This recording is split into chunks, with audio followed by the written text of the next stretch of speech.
Hey up guys! So continuing the Marvel movie marathon, today we're going back to the film that kick-started everything. In fact, if it weren't for the success of this film, then we might not even have an MCU. It's one of my personal faves and I couldn't wait to talk about it. It's of course, Howard the Duck. I'm lying, it's Iron Man. This film came out in 2008 and it was essentially Marvel's Hail Mary play. They were on the verge of bankruptcy, so they were relying on the success of a B-tier superhero character to be their saving grace. It was a huge gamble. Iron Man was not a household name at the time like Spider-Man, X-Men or the Fantastic Four were, and having one of Hollywood's most troublesome stars, Robert Downey Jr., to play the role of Tony Stark could have made this film go either way. Thankfully, to everyone's surprise, Iron Man was a critical success and a box office smash. Iron Man's significance to cinema and pop culture can't be understated. This film was the launching pad which spawned the very idea of the cinematic universe. Think of it this way, if Iron Man had tanked, then the landscape of cinema would look very different today. And even in the pantheon of the entire MCU, Iron Man still holds up as one of the strongest entries. Jon Favreau's Iron Man is a perfectly mixed cocktail of action, comedy, romance, world building, and drama. It's got enough spectacle to please the masses, but Jon Favreau wisely chose to tell the superhero story in a world that feels grounded in reality. It addresses the war on terror, but doesn't get too serious, so it's accessible, but also escapism. But what I appreciate most about Iron Man is that fundamentally, it's a character study and origin story. There's real development in Tony's character journey here. He starts off as a carefree, profiteering playboy weapons dealer, but only after he experiences firsthand the damage his weapons can do in the wrong hands does he begin to reevaluate his ethos, his ideals, and his legacy. I love that Jon Favreau gave the audience time to get to know Tony Stark before we get to see Iron Man. It's a good 35 minutes or so before we even see the first Iron Man suit, but a lot of the time is dedicated to watching how Tony's mind works and see how he creates and fashions the first suit. But by the time we do see the Iron Man suit, we have a really good understanding of who Tony is. We feel like we've gotten to know him and what makes him tick. And there's real transformation with Tony. He is a completely changed man from where he started off at the beginning of this film. I am Iron Man. In retrospect, Robert Downey Jr. was the perfect choice to play Tony Stark. His previous Hollywood bad boy image really helped him channel his own experiences into playing the part. Because the great thing about Tony Stark is that he is complex. Yes, he might have the exterior of someone who's extravagant and larger than life, but inside, he's very damaged. He's got daddy issues, he's got a big ego, he's a narcissist, and he's an alcoholic. There's so much substance with this role. Robert Downey Jr. has become synonymous with Tony Stark, kind of like Christopher Reeve has with Superman. He just is Iron Man. It's going to be very difficult for the next actor that comes along and plays Tony Stark because Robert Downey Jr. has made the role his own. He brought his own sense of humor to the role. You get the feeling while watching Iron Man that Robert Downey Jr. improvised a lot of his lines, and it really peppers the whole film with this delicious hot rod charisma and trademark Iron Man humor. Funnily enough, Iron Man isn't just Tony Stark's legacy, it's also Robert Downey Jr.'s. So what else is great about Iron Man? Well, for starters, Robert Downey Jr. and Gwyneth Paltrow have great chemistry as Tony Stark and Pepper Potts. They really lay the foundations of their relationship here, but they've got that sort of prickly chemistry, like there's something else there besides a professional relationship. They have great banter and they're fantastic together. I'd also forgotten just how funny the first film was. I was laughing out loud consistently throughout this film. Let's face it, this is not the worst thing you've caught me doing.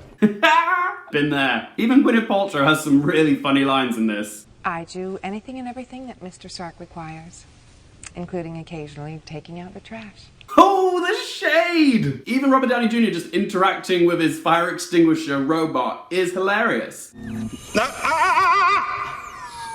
And Jeff Bridges, who played the dude in The Big Lebowski, I still attest one of his funniest lines he's ever had as any character is, Tony Stark was able to build this in a cave with a box of scraps. It's just the delivery of it. I love it. The main thing that I would say Jon Favreau nails in the first Iron Man movie is the overall tone of the film because it completely synchronizes up with the personality of Tony Stark. It's got swagger and a bad boy attitude. Yeah, I can fly. And I think part of the reason why Iron Man has its own sense of individuality amongst the MCU is because it wasn't too focused on setting up future movies and the MCU. That is set up because we meet Agent Coulson and we also get Samuel L. Jackson's cameo at the end as Nick Fury, who talks about the Avengers Initiative, but that was just like the little cherry on the cake at the end which let the audience know that, oh, there's going to be crossover movies and there's going to be an Avengers movie. But yeah, because it was right at the end, the whole film gets to bask in this being just Iron Man's film. This isn't about setup for other movies. But if you listen very carefully, you can hear subtle hints of the Avengers score when Iron Man takes off to go fight Obadiah Stane towards the end of the movie. Listen up. Tell me that doesn't sound like this. Eh? And the CGI in this film is immense. Watching Tony's suit come together still looks fantastic, even by today's standards. As for negatives of this film, I will say that this being Iron Man's origin story, some of the side characters feel a bit underdeveloped. Leslie Bibb plays this journalist called Christine Everhart, and she is such a non-character. Like, she gets a fair amount of screen time, but she just doesn't have any presence. Jeff Bridges as Obadiah Stane. I mean, it's great to see Jeff Bridges in a role that's against his type, and he does have sinister charisma here, but he is a forgettable antagonist. And even Terrence Howard as Sergeant James Rhodes, even though he is Tony's best friend, we don't learn a whole lot about him, and he doesn't have too much to do. The finale of this film isn't as polished as the first 2/3 as well. The final showdown is just this big CGI brawl between Tony Stark and Obadiah Stane, and it ends with a skybeam. Of course it does. It's not boring, it's just a little bit uninspired. And it certainly won't be the last skybeam that we see in the MCU. But I'm quite forgiving of the flaws in this film because it's such a totally made and relentlessly entertaining film. It's a movie with so much swag. In fact, you know a movie is cool when other people start copying it and you start seeing it in other areas of pop culture. Tony Stark was making the slow arm raise look badass and cool long before the Night King came along and made it into a meme. Alright, so time to ask those questions. Firstly, would I recommend this for you guys? Definitely. My god, does it do such a great job of sucking you into this universe and being funny and action-packed, but also telling a really riveting, interesting character study origin story. It's just such a snappy, fun, awesome ride. So yeah, I definitely would recommend it. And final question, what score would I give it out of 10? There are some minor flaws with this film, but my god, it is so gosh darn entertaining. So I'm gonna give Iron Man a score of 9.5 out of 10. There you go guys, that was my review of Iron Man 1. Stay tuned for Iron Man 2, that is coming up next. But yeah, as always, I want to hear from you guys. What did you guys think of the first Iron Man movie? Does it hold up? Is it your favorite of the Iron Man movies? Where does it come in your MCU rankings? Whatever you think, be sure to let your voice be heard in that comment section down below. If you guys want to follow me on any social media, Twitter, Instagram, you can find all the information in the video description down below. If you like the video, hit the like button. If you want to follow me, hit subscribe. And as always, thank you guys so much for watching. For more things related to movies, TV, and popcorn culture, I'm Luke Airfield, and I'll see you next time.